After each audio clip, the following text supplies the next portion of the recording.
Yo, yo, yo, yo, yo, yo. Sorry, there's this dude like buffing the floors for the first time ever in the history of Binghamton University right now. So if you hear that, that's what's happening. I'll try to talk around it, I guess. Oh, he stopped. Um, TVAC, what's up? Where are you at? Let's talk about 30 Rock. Um,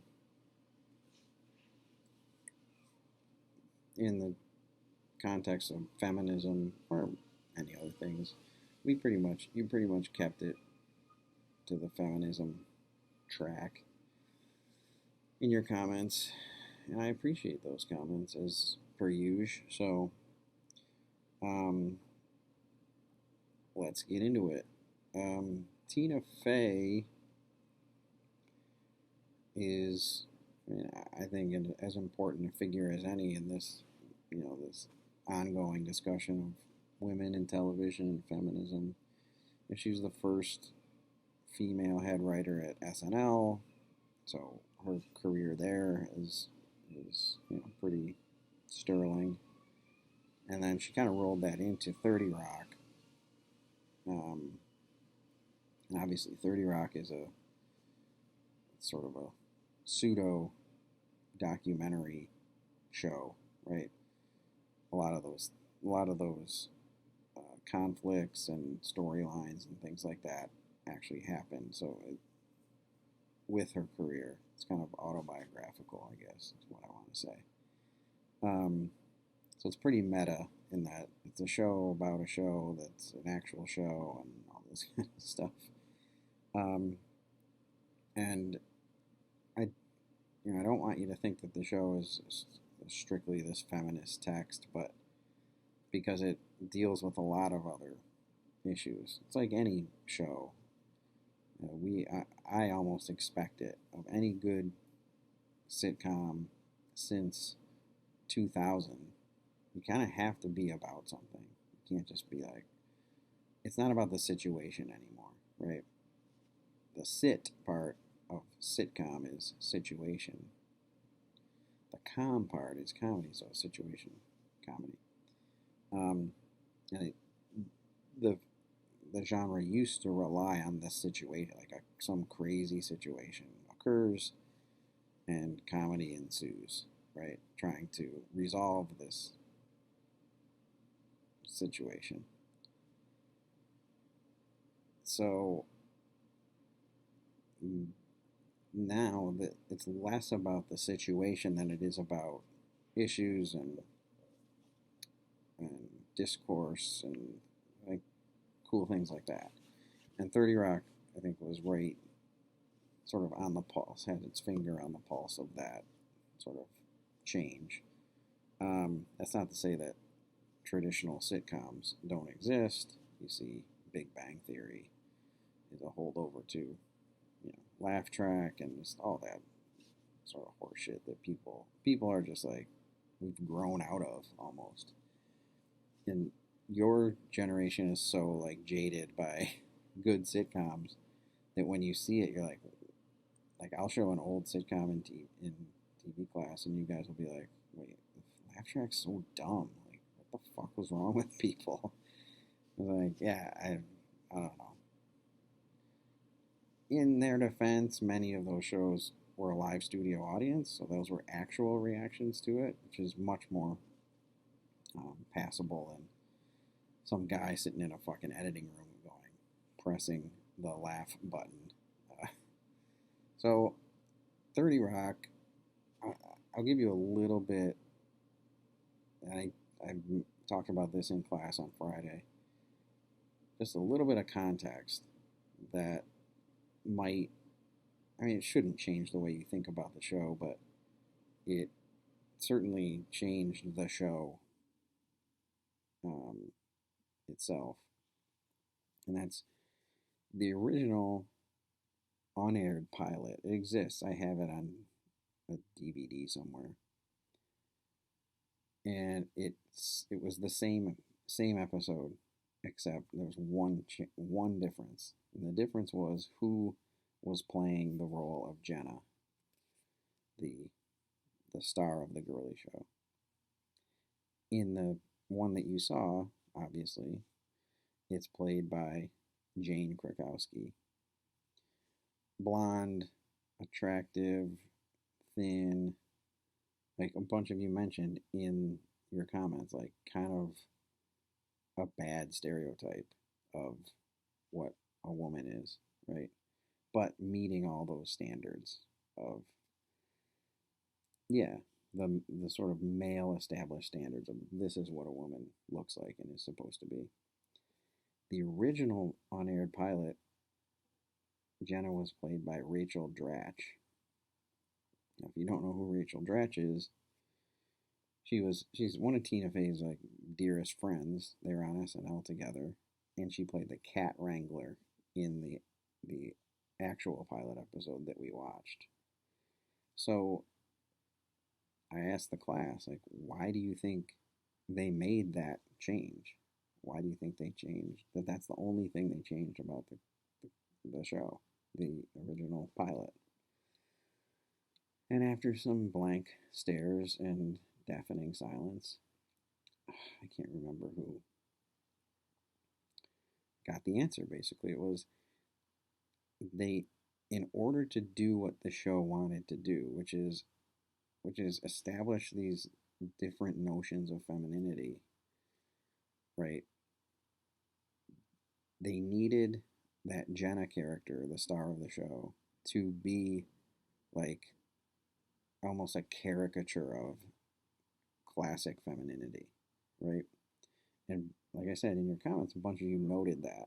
Like, oh, Jenna's just almost too much like the vapid sort of airhead, obsessed with how she looks, obsessed with her body, obsessed with what other people think of her, emotional, hysterical, completely obsessed with guys. Like, all those things are what they needed. And to sell that, the character had to be, there had to be some separation between Liz, Tina Fey's character, and Jenna, Jane Krakowski's character. So Rachel Dratch is more like Tina Fey than Jane Krakowski is. So they're clearly setting up this spectrum. This is what I talked about. The spectrum of sort of gender, I guess. So like one end of the spectrum, this one over here, is Jenna, and she represents that traditional patriarchal definition of what it means to be a woman, right? All the things I just mentioned before. And here's Tina Fey right in the middle. So they need another end. So what's the opposite of Jenna? The opposite of Jenna is Jack.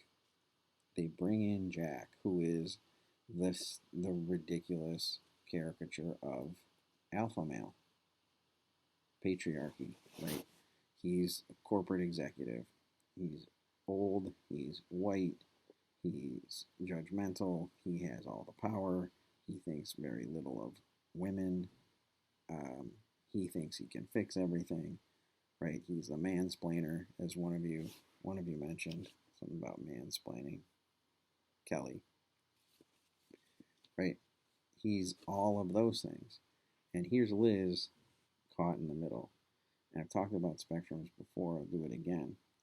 Like, you can break most concepts and ideas down to spectrums, and you never want to be at the ends. You don't want to be Jenna. This show establishes that. As much of a caricature as she is, or a bad stereotype, she's there for a reason.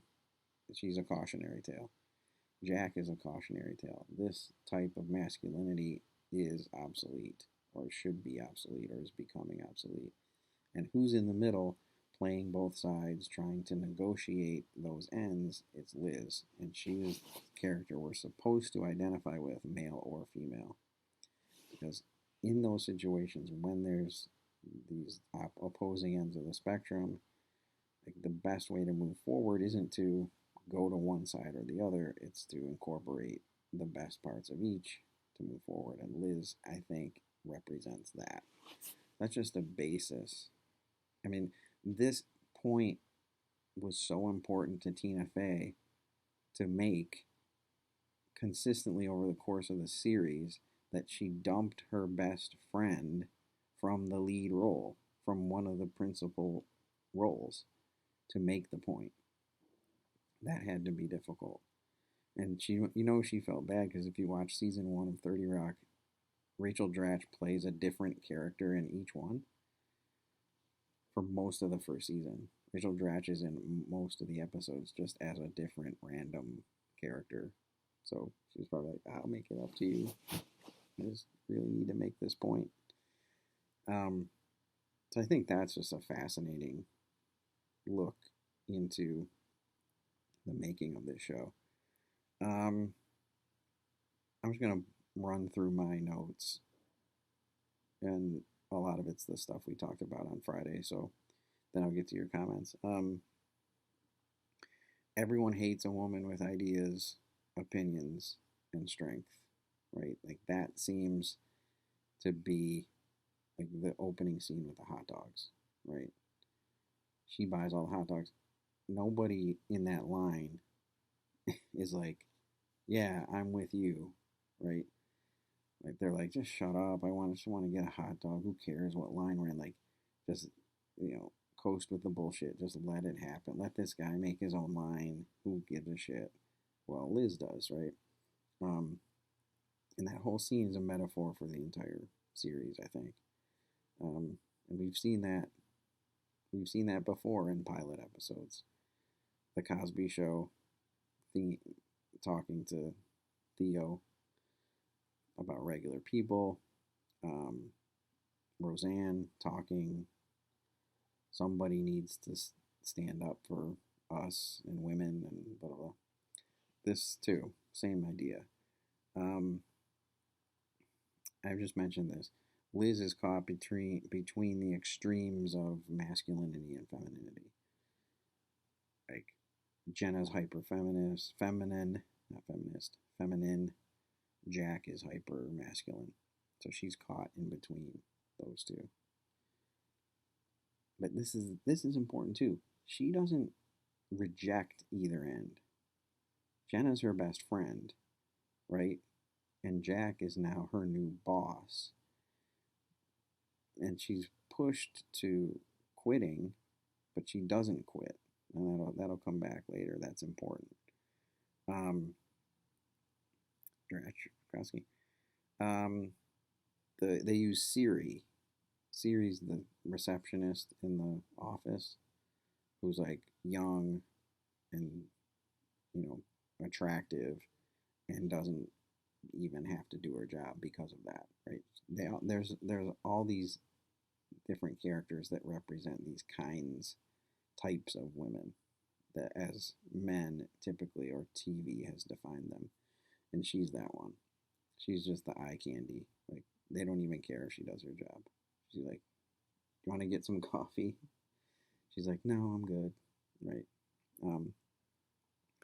There's that. These are all, again, they're just planting the seeds of these in the pilot episode. So the I guess the situation in this episode is new boss, right? Jack, new boss, comes in and thinks he can change the world, right? So that's, this is the meta-ness of this show and the metaphor of this show too. So there's this little feminine utopia that exists, the Girly Show. It's created by Liz and Jenna, and they worked really hard to get it, and now they have it, and they have control over it, and they're responsible for everything that it stands for, and it's called the Girly Show, and it is a feminine sort of oasis in this masculine world of television for the most part.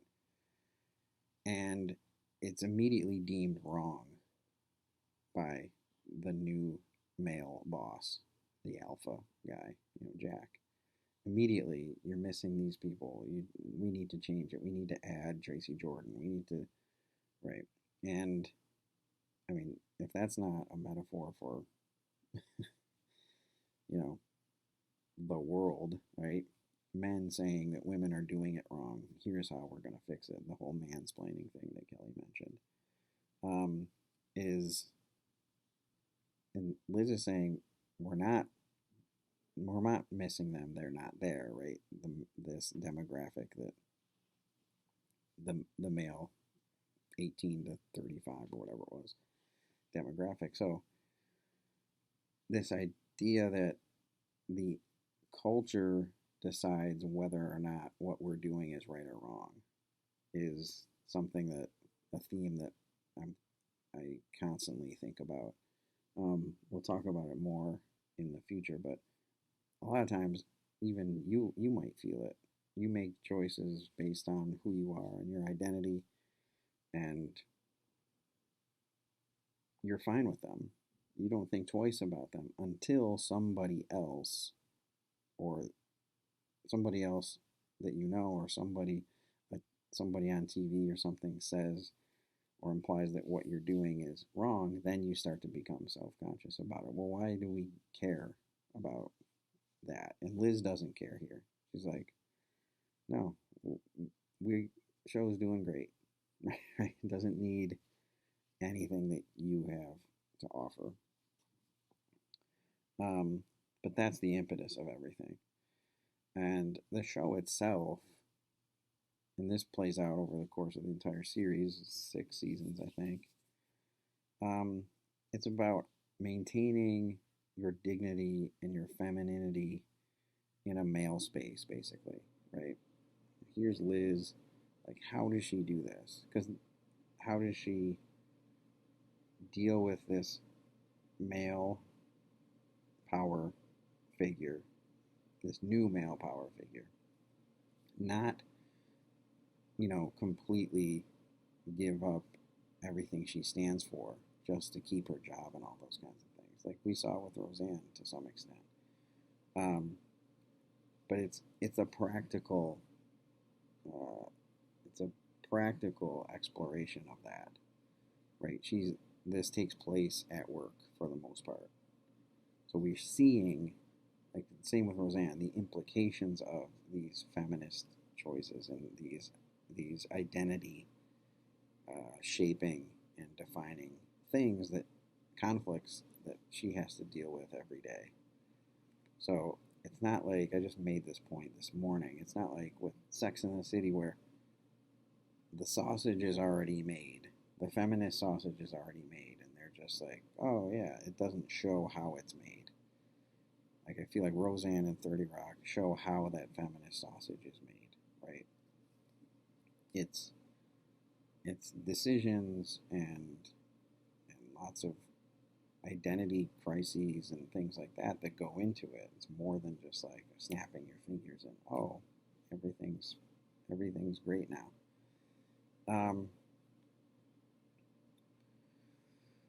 Jack, in their first meeting, completely nails Liz on his, like, third wave feminist, overeducated, overworked, all those kinds of things. You take up knitting for a week or whatever every year. Market research. The media. That's the media, right? Media reduces women / people to statistics and dollar signs. Like, that's basically its job these days. The advertising industry and the media in general. Certainly, corporate America. That's what they do. And Liz is partly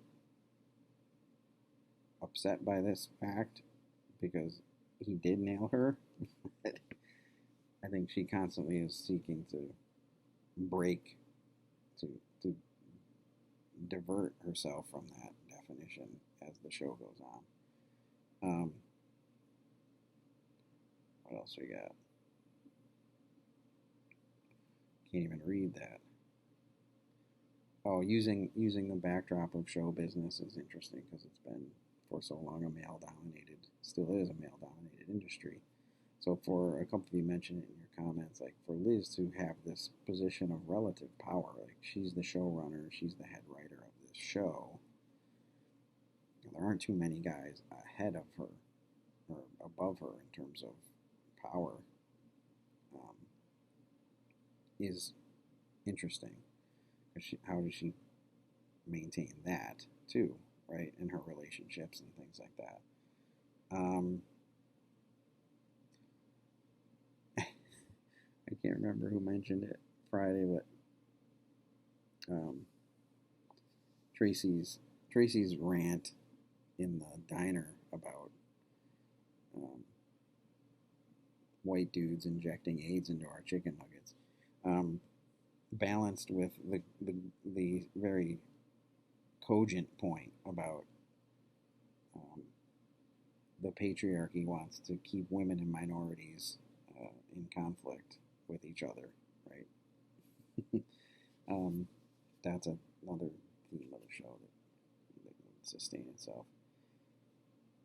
And I thought there's a subtle commentary on feminism, maybe how far it's or how much it's changed or evolved or hasn't. I don't know what your take is on it, but so Roseanne, the end of that episode, she quits, and I think a lot of us watching were like, yes, quitting was the right thing to do. She's torn. She goes through the process of like, no, I have to do this for me, for women, for the future, and she quits, and we think that's right. Liz, on the other hand, doesn't quit. She says she's going to quit, and she doesn't quit. She's talked out of quitting because I think the fight, what was it, 20 years later? I mean, that was 1988, 88, 98, 2008. It was like 20 years difference. Liz can be of more help by keeping the job. So I think that's an interesting this distinction to make that they made. And she can be more help keeping the job because it is a great job and it is a position of power and we need women in positions like that. It also shows that, and this we'll talk about more, her relationship with Jack is they are allies. They are not adversaries. Right? Eventually she negotiates with him at the end and gets what she wants, but gives up some of herself too. So it's kind of like this meet in the middle thing. She realizes, I'm not going to just bend over for this guy, but I'm also not going to completely quit and erase all the work that I've done to get here. Like, I need to work with, I think that's an important, she needs to work with Jenna to maintain a friendship and a working relationship. She needs to work with the sides that she doesn't necessarily agree with in order to, to move forward and continue to make progress. So, getting into your comments,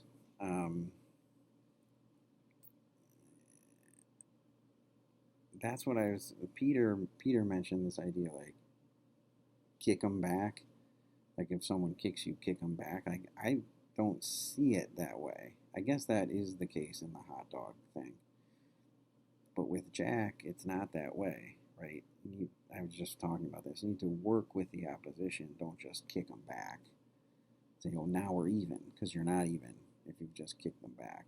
You need to, at some point, level the playing field. So Liz, by saying, all right, I'll stay, but I need these things. I need Pete back. I need the coffee dispenser in the writer's room, like whatever it was, right? She shows that, she's not going to back down, right? She wants equality. And it's not at the cost of masculinity in the show or in the right. So a lot of her job is now balancing this, and Tracy represents this kind of masculinity too. balancing Jenna and Tracy as stars now. So that masculine and feminine, the two poles of that. Tessa mentioned that women are more scrutinized in the workplace. Like, that's what this show kind of brings up, right? She's pegged, yeah, the way, not just the way that Jack completely, nails his description of her off of seeing her for 30 seconds, but just there are a lot of comments throughout the show that show how women are far more scrutinized in the workplace. And that's just another hurdle that has to be sort of overcome. But back to, there's no right way to be a feminist or a woman. Like, we talked about that with race. There's no right or wrong way to be black or Asian or whatever. But we think there is, right? So I'm glad that you, Tessa, I'm glad you brought that discussion and applied it here, because it's certainly valid.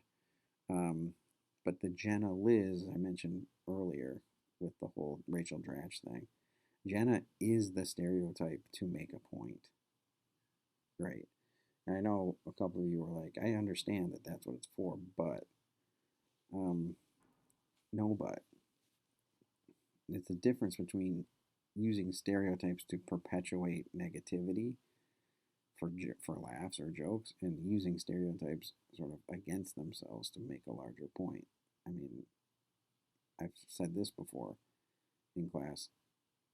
To me, it's the only practical use of stereotypes is when you're using them to point out how ridiculous stereotypes are, in terms of using them to help shape our lives and our opinions of people. Jordan sort of spoke about the same thing. I wrote why Jenna is Jenna, and it's to make this larger point. She needs to be a departure from Liz, a distinct departure from Liz, and that departure needs to be marked by all the traditional definitions of femininity. So the more vapid and sort of emotional and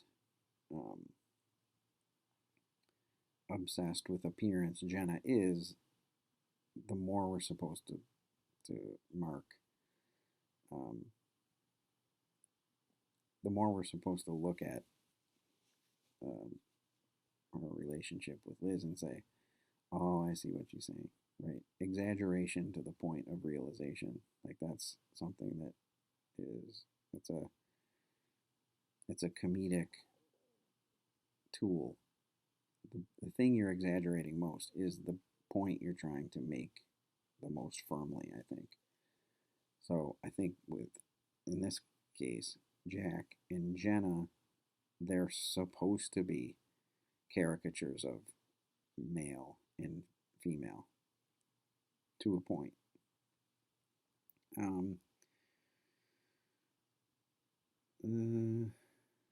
There's obviously these sort of basic themes of feminism. Brenna brought up, the whole she's not going to let people walk all over her, right, with the hot dog scene. She's not going to let this guy just show up. But she doesn't apply it, and this is kind of what Noah brought up, right? She kind of, I guess it's the push and pull of feminism, which we talked about too. Like, yeah, she's not going to let this jackass walk all over her and just cut her in line. But when it comes to her work and more of her identity, yes, she's not going to let Jack walk all over her, but she's not going to throw out the baby with the bathwater kind of thing in that case, right? She understands that I need to work with, and again, like, where have you heard that lately at all? Like, with partisan politics, like, at some point we have to be humble enough and savvy enough to realize we have to work with people we don't agree with or we don't like to find some sort of middle ground to move forward. Um, we mentioned Kelly talking about Jack as this sort of coming in, mansplaining everything. And again, the more he does that, the more we're supposed to say, "Oh, yes, that is what dudes are like a lot." Um, a more obvious approach to these discussions. I don't know why I wrote that. Maybe that makes sense to you. Noah, I just mentioned Noah's comment. Like a more, he used the term a dynamic range of identity, which I liked. And that's kind of what, like, her feminist inclinations with the hot dog guy were different than those with Jack.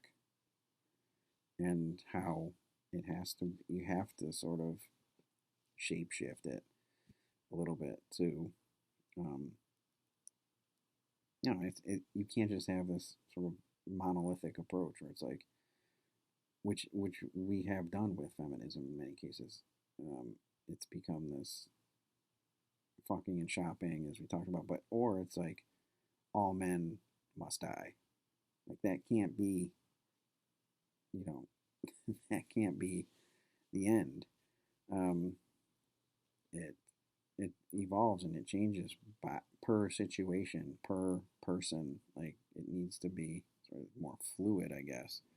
I liked that dynamic range of identity that it shows, that Liz shows at least, and paint, framing the show in more of a female gaze. Like this is what women are going through. This is what women are experiencing.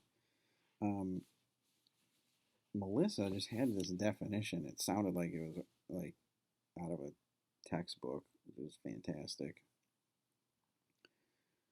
Feminism is redefining the ideas, words, and media that have transmitted ideas about womanhood, gender, beauty, sexuality, masculinity, and femininity. Basically, the patriarchal structure that has for so long defined these things for us need to be redefined by us, if that makes any sense. I thought that was astute.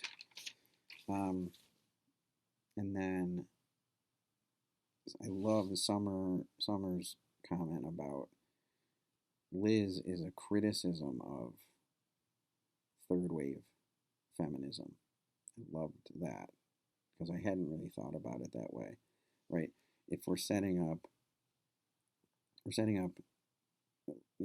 Jenna and Jack as these kind of caricatures of masculinity and femininity. I think Liz is a caricature of a third wave feminist, poking at the strengths and flaws of that, um,